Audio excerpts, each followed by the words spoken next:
Your adrenals are basically these little organs that sit on top of your kidneys. And historically, they're just meant for fight or flight. They're the organ that pump out adrenaline and cortisol. And the thing about adrenals is they don't know the difference. We haven't evolved to a place where our body goes, the adrenaline is in our system because we're sitting on the freeway in rush hour, or we just had an argument with our spouse, versus there's a tiger in the corner. So if that adrenaline is in the system, the body is kind of putting you into a fight or flight state. And so hard exercise, 15-hour work days, unregulated nervous systems, all are causing the body to pump out these low levels of adrenaline and cortisol all day long.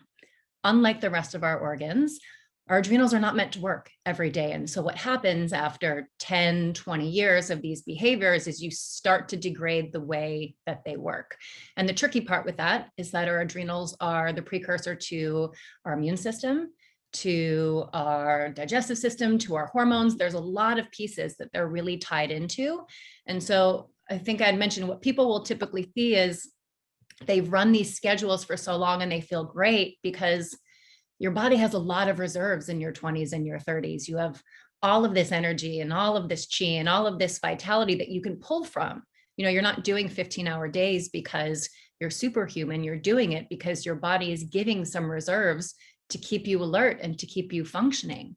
And so in your 30s and 40s, which is typically when I start to see it happen, you start to run out of reserves. And so it's these low grade, when basic functions start to shift to me, that's when we know there's a problem. When your sleep starts to shift, when your digestive system starts to shift, when you suddenly need caffeine and stimulants to stay awake, when your cognition, when you feel a little less clear and a little less focused, when your maybe moods start to shift, where you feel like you have less bandwidth for the people in your life, those are often those precursors that something is a little offline and needs to be supported.